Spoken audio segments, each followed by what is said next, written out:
Hey guys, Chris here from Flipping Cars and welcome to another YouTube video.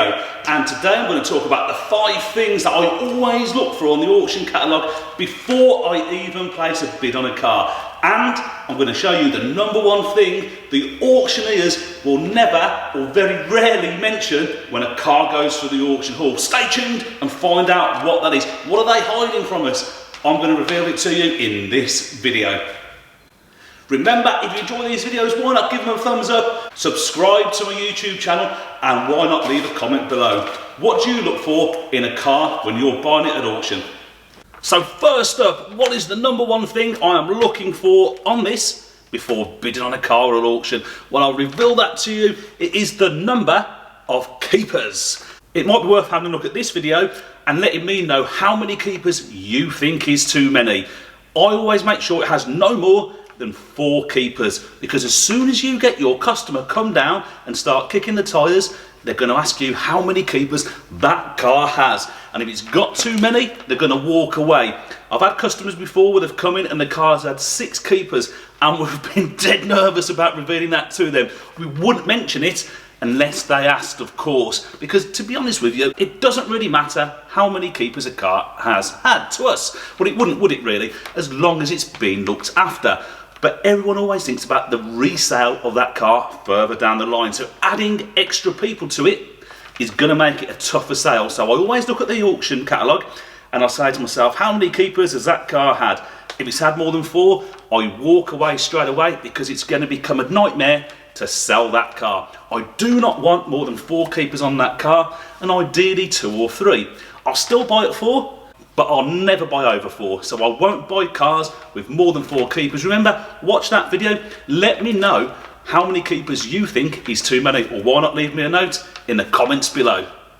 Next on the list, guys, it is service history. Now, if a car has no service history or has a very thin service history, I'll walk away, because service history, it sells cars every time.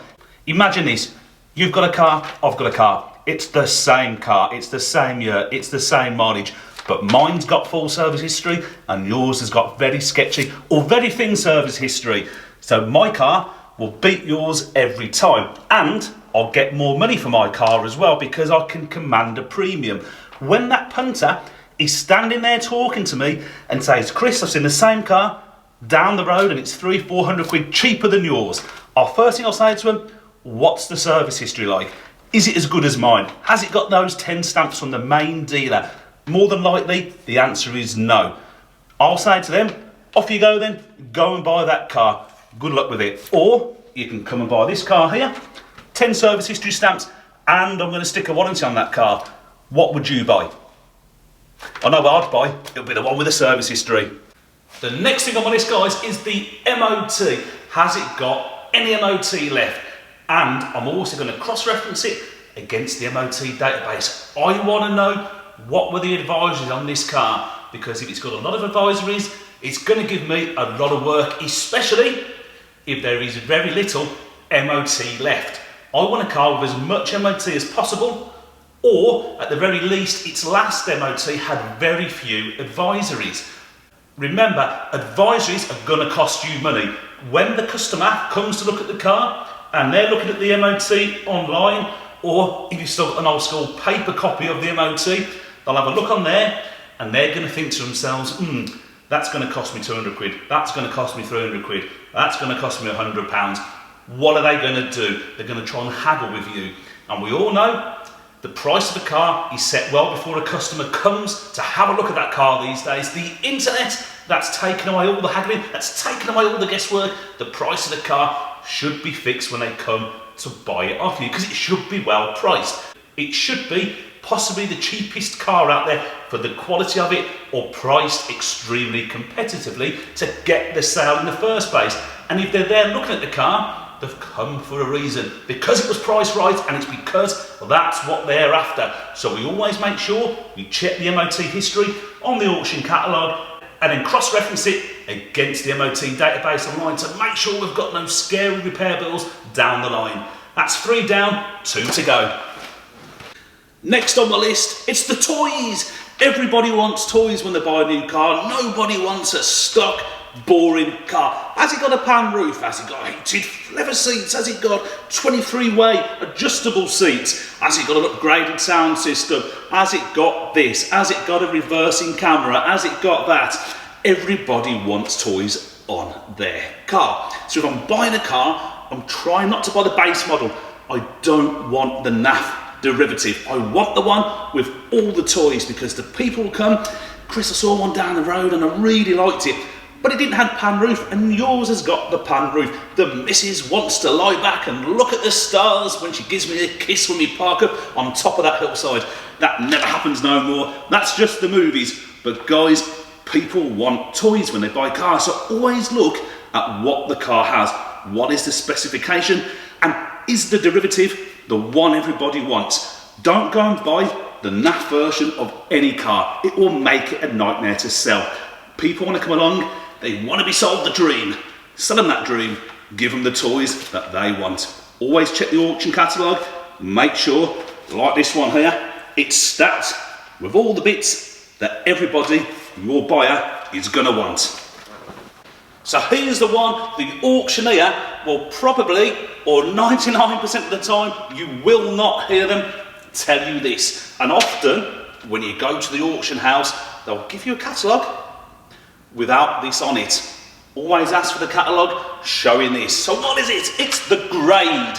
What grade is that car? And there's a good reason a lot of auction houses do not put it on the catalogue, because you're standing in the hall, you're watching the car go through. Yeah, looks pretty nice, doesn't it? The other side, it's a complete disaster. It's a nightmare. You should have done your pre-checks anyway, but let's just think about it here. You see one come through and it's looking like a great price, but you haven't looked at this one and you're thinking to yourself, I've not bought today, but I need a car, I need something to sell. This seems cheap. Let me have a quick look on my auction catalogue, and there's no grade. I'll listen out for the auctioneer. He hasn't told me. I wonder why that is. Because it could be a grade 4 or grade 5 car. And who's going to put down a car as an auctioneer wants to get the top price for that car, doesn't he, or doesn't she? So the car will come through, they'll tell you all about it. BMW, low mileage, 50,000 miles, full service history. Who's going to give me strong cap clean money? But it's grade 4, grade 5 car. They're not going to mention the grade, are they? This has had more bumps than the Dodgem car. They're not going to tell you that, are they? They're trying to get the most money for that car. So they're not going to mention the grade of that vehicle, and often it's not on the auction catalogue. That's down to each auction centre to decide whether they put it on. Now, if it isn't on there when you pick up the catalogue, you can certainly ask them for the catalogue with the grading on. Remember, the goal for the auctioneer is to get the most money for that car. You wouldn't talk about all the negatives of your house when showing someone around your house to sell them your house. You would only tell them the good things. We're in a good catchment area. There's a local school. The public transport is absolutely fantastic. There's a local gym. You tell them all the good things, wouldn't you? And the same goes for a car too. It's got full service history. It's got an assured report. But I'm not going to tell you it's a grade 5 car and it looks like a shed, am I? So the auctioneer will often, unless it's grade 1, never mention the grade when you're at the auction centre. So always make sure you check before you bid on that car, or more for you, you might end up with the lemon. I hope you enjoyed those 5 tips, and because I'm the guy that just keeps on giving, here's a bonus one for you as well. Always have a look for the auction notes. Have a quick read through, make sure there's nothing moody there for you as well. Been a total loss, Cat D or Cat N as they're now known as well, bid accordingly. Do not bid if there's notes you do not understand, and make sure you do check, because there could be something on there that you didn't know and the auction has declared. Do not go crying back to them after, boo-hoo, I didn't see those notes. They were there for you to read, and it'll be your fault, you will own it, and you've only yourself to blame. So watch some more of my videos, the Auction Tips 101, to understand everything you need to know about buying a car at auction.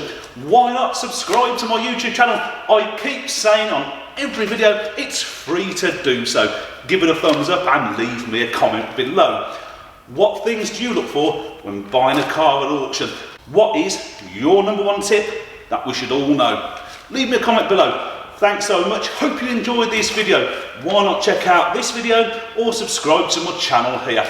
Thanks so much for watching. Take care, catch you on the next video.